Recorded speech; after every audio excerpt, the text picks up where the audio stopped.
Halo semuanya, perkenalkan kami dari kelompok satu dan pada kesempatan kali ini kami akan mempresentasikan mengenai molecular docking menggunakan autodoctina.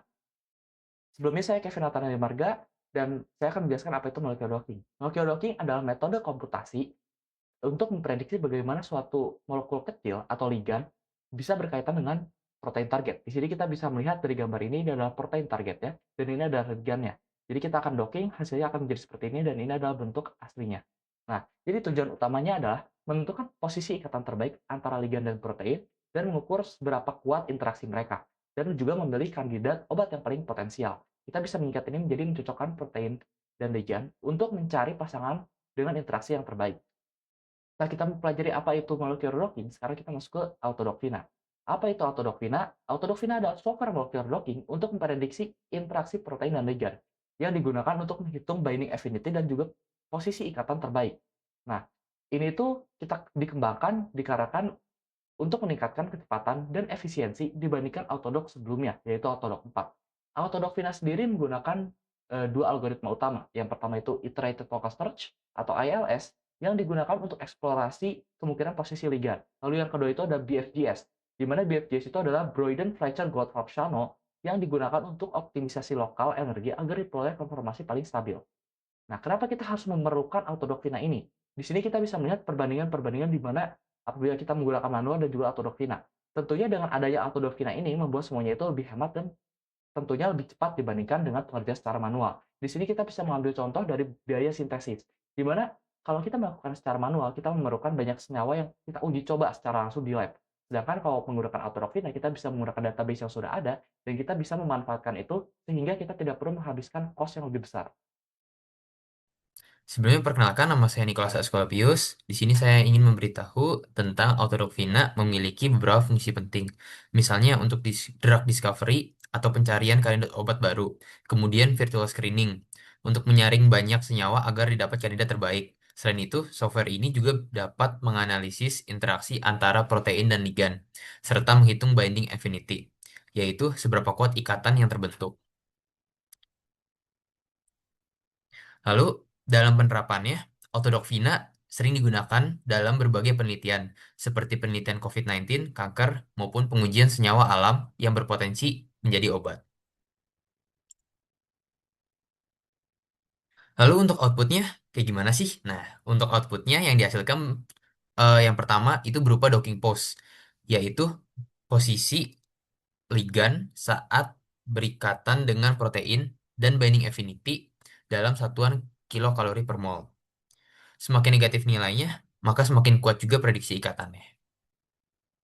Nah, hasil docking tersebut juga dapat divisualisasikan menggunakan software seperti PyMol, Chimera X, atau Discovery Studio, agar interaksi yang terjadi bisa diamati lebih jelas lagi. Saya Nabel dan di sini saya akan presentasikan biological logic dan workflow. Molecular docking itu memiliki berbagai jenis interaksi biomolekul, tapi autodocvina itu memang secara khusus dioptimalkan untuk protein ligand docking. Dalam proses ini, protein itu berperan sebagai reseptor yang memiliki binding pocket atau active site sebagai tempat ligand itu bisa berikatan. Ligand ini misalnya obat atau senyawa alami yang merupakan molekul kecil, dia bersifat fleksibel dan dapat menyesuaikan posisi saat berinteraksi dengan protein. Bagaimana proses banding ini terjadi secara biologis? Model yang paling awal itu adalah lock and key model, di mana protein dan ligan dianggap bersifat rigid seperti kunci dan gembok. Namun kenyataannya protein itu dapat berubah bentuk ketika ligan itu berikatan. Dijelaskan melalui induced fit model. Selain itu, terdapat juga conformational selection model, di mana protein itu memiliki berbagai kemungkinan konfirmasi dan ligan itu akan berikatan dengan konformasi yang paling sesuai. Konsep biologis tadi kemudian diterapkan dalam molecular docking. Pendekatan yang paling sederhana adalah rigid docking, di mana protein dan ligan itu dianggap kaku. Metode ini yang paling sederhana sehingga ia cepat tapi kurang akurat. Sebaliknya, flexible docking memungkinkan perubahan konformasi, sehingga dia lebih realistis tapi tentunya membutuhkan komputasi yang lebih besar. Oleh karena itu, autodocvina umumnya menggunakan semi-flexible docking, di mana protein itu dianggap rigid, sementara ligan itu tetap fleksibel. Metode ini punya keseimbangan antara akurasi dengan komputasi. Setelah pose ligand diperoleh, Autodocfina akan menggunakan empirical scoring function untuk evaluasi kestabilan interaksi. Perhitungan ini akan mempertimbangkan berbagai interaksi biologis seperti hydrogen bond, hydrophobic, electrostatic, van der Waals, dan lain-lain. Hasilnya berupa nilai binding affinity yang dinyatakan dalam Gibbs free energy atau delta G. Semakin negatif nilai delta G, maka binding akan jadi semakin stabil. Kenapa? Karena artinya diperlukan energi yang lebih besar untuk mengembalikan sistem ke keadaan sebelum binding terjadi, yakni sebelum ligan dan protein berinteraksi. Secara umum, workflow molecular docking dimulai dari persiapan ligan dan protein, seperti penambahan atom hidrogen, pemberian partial charges, dan penentuan active site pada protein. Selanjutnya, Autodocfina akan eksplorasi berbagai kemungkinan pose ligan menggunakan algoritma ILS dan PFGS, dan dia memilih pose dengan energi yang paling rendah. Gitu. Jadi ya outputnya ini berupa kayak ranking gitu, yang paling negatif ke yang tidak terlalu negatif. Hasil akhirnya kemudian dianalisis berdasarkan binding affinity dan interaksi protein ligan yang terbentuk. Oke, perkenalkan nama aku Jonathan dan sekarang aku akan menjelaskan bagian input dari Autodocfina itu sendiri. Nah, Autodocfina ini memberi 3 file input. Yang pertama ada file reseptor yang berisi untuk simulasi protein, berisi protein juga. Yang kedua ada file ligand yang berfungsi sebagai file yang mencocokkan dengan protein tersebut agar convergent. Dan terakhir ada configuration file yang berisi dengan 2 file sebelumnya, juga ditambah komponen lain seperti center, size, exhaustus, dan energi. Nah, untuk selanjutnya ada algoritma yang digunakan. Sebenarnya pada Autodocfina ini menggunakan algoritma yang cukup simpel. Yang pertama adalah membaca input, yang kedua adalah instalasi file-file sebelumnya di dalam secara random di dalam sesbox, dan yang ketiga adalah melakukan iterasi sehingga convergent, dan hasilnya ada berupa top end. Nah, lalu ada algoritma lain yang digunakan. Yang pertama adalah iterated local search yang dimulai secara pose acak, melakukan pose acak dengan minimum lokal dan melakukan lompat random ke daerah lain sampai ketemu dengan hasilnya. Lalu yang kedua adalah BFGS yang menggunakan metode kuantitas Newton dan menggunakan gradien fungsi energi untuk menggerakkan ke arah penurunan energi. Lalu terakhir ada matematika yang digunakan. Matematika yang digunakan itu ada 3. Yang pertama scoring function yang digunakan untuk menghitung total energi dan menjumlahkan semuanya.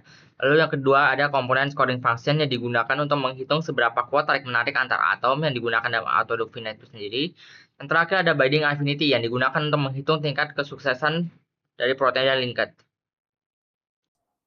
Eksperimen ini menggunakan protein HIV dan obat Infinavir karena Infinavir terbukti klinis ampuh untuk menyumbat bagian reproduksinya HIV. Nah, kita sekarang masuk ke arsitektur kodenya untuk membuktikan efektivitas obat Infinavir terhadap virus HIV secara komputasi. Kami tidak menggunakan software yang diklik satu persatu. Sebagai gantinya kita menggunakan pipeline otomatis dari Python.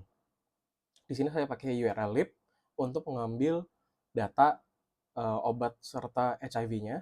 Lalu di sini saya melakukan filtering dikarenakan raw datanya masih kotor dan banyak H2O atau airnya, sampah-sampah labs lainnya.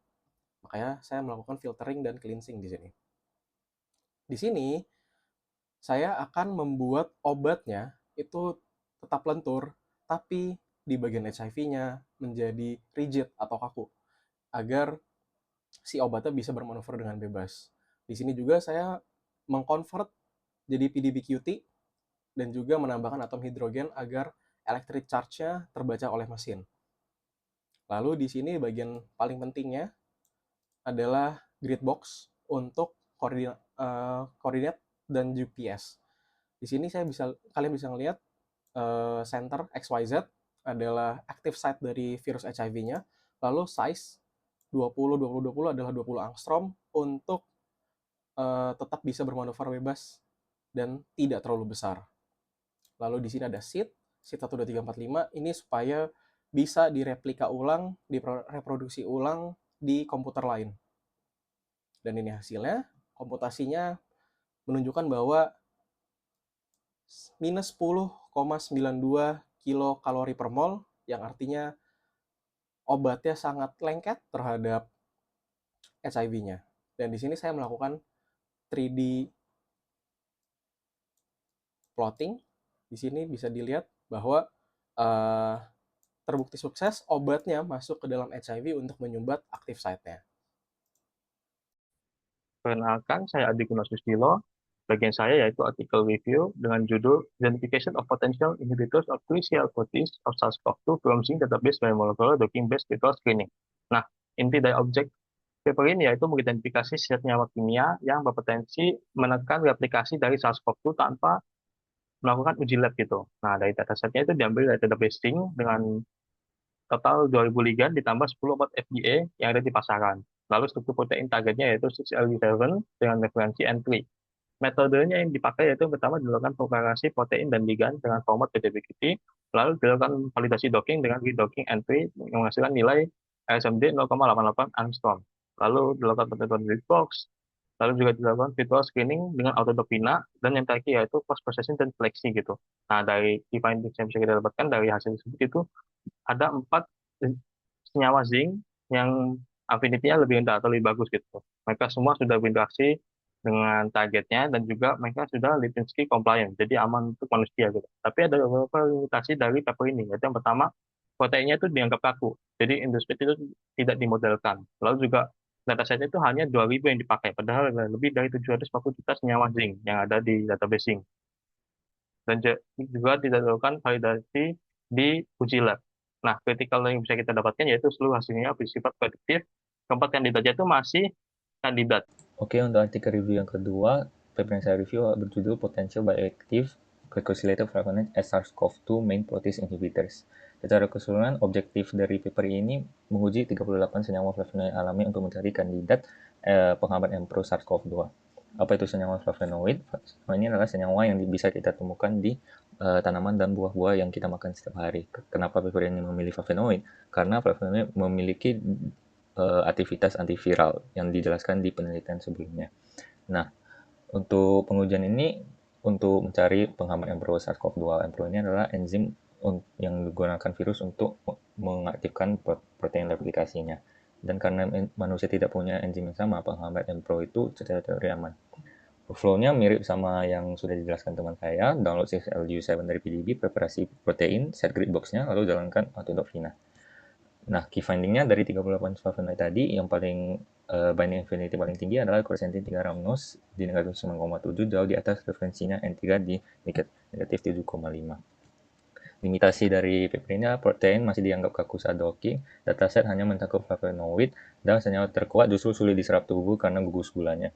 Kesimpulan dan critical note, semua hasil dari key findings ini masih bersifat prediktif. Ini adalah kandidat-kandidat yang layak diteliti lebih lanjut di laboratorium, bukan obat yang sudah terbukti. Perkenalkan, nama saya Kathy dan saya akan menjelaskan mengenai limitasinya. Jadi autodopina ini mempunyai beberapa limitasi karena membuat asumsi-asumsi berikut. Yang pertama itu konformasi protein tidak berubah selama docking. Namun kenyataannya protein itu fleksibel. Mungkin saja dia menyesuaikan ke ligannya ketika ligannya masuk. Sehingga ada ligan yang sebetulnya bagus tapi kelewat. Yang kedua, protein bekerja sama di luar konteks seluler. Namun di kenyataannya di sekitar protein itu mungkin aja ada air ataupun lipid. Yang ketiga, tiap interaksi bekerja independen dan bisa langsung dijumlahkan. Seperti yang sudah dijelaskan sebelumnya, yang dijumlahkan langsung itu gaya tarik antar atom, repulsion, hidrofobik, dan H-bond. Namun faktor-faktor yang mempengaruhi binding affinity mungkin saja lebih dari itu. Dua asumsi ini yang menyebabkan melesetnya binding affinity di beberapa kasus. Yang keempat, rotatable bonds-nya dianggap masih terjangkau. Padahal ada molekul-molekul besar yang punya rotatable bonds yang banyak ataupun peptida dan makrosiklik yang rotatable bonds-nya perilakunya khusus. Yang terakhir ada search space atau grid box-nya dianggap udah benar. Karena ini ditentukan oleh peneliti, kalau penelitinya salah nentuinnya, alhasil semuanya bakal salah total. Jadi kapan nih kita tidak bisa percaya sepenuhnya ke hasilnya si Vina ini? Yaitu kalau misalnya kita ketemu kasus-kasus limitasinya tadi. Yang itu pertama, flexible loop atau protein yang cukup aktif bergeraknya. Yang kedua, cryptic binding site atau pocket yang hanya muncul saat proteinnya bergerak. Yang ketiga itu metalloprotein, yaitu active site yang protein yang di active site-nya itu memiliki ion logam sehingga cara ikat itu berbeda. Kemudian yang selanjutnya water mediated binding, yaitu binding yang membutuhkan air untuk medianya. Kemudian yang selanjutnya protein membran, yaitu protein yang hidupnya di lingkungan lipid, dan yang terakhir itu peptida dan makrosiklik yang sebelumnya sudah dijelaskan. Lalu gimana nih caranya kita bisa improve si penggunaan Vina ini? Yang pertama, kita bisa ensemble docking atau jalankan si Vina ini ke banyak konformasi protein instead of satu aja. sehingga nanti kita bisa bandingkan hasilnya dan ambil ligand yang lebih stabil. Yang kedua itu explicit water molecules. Jadi water moleculesnya kita masukin manual ke simulasi yang data kristalnya. Yang ketiga yaitu butter partial charges. Jadi defaultnya Vina ini menggunakan gas tiger, namun sekarang sudah ada yang lebih baik yaitu AM1 BCC. Dan yang terakhir itu MMGBSR scoring, atau kita hitung ulang pose Vinanya dengan memperhitungkan efek air dan entropi. Namun jika kebutuhan teman-teman itu memang sudah lebih kompleks, sudah ada banyak algoritma yang lebih improve, contohnya seperti Vina GPU, MLB scoring, atau DiffDock, AlphaFold 3, ataupun de novo drug design, yaitu pendekatan di mana kita mendesain obat terlebih dahulu kemudian membuatnya, dibanding kita cari satu-satu secara brute force. Oke, jadi kesimpulannya adalah AutoDoc-Vina itu memprediksi interaksi protein dan ligand menggunakan algoritma ILS dan juga BFGS. Manfaat utamanya adalah drug discovery, menghemat pengeluaran biaya, dan memungkinkan virtual screening. Hasil yang mau kita dapatkan ada binding affinity itu minus 10,92 kilokal per mol pada active site HIV1.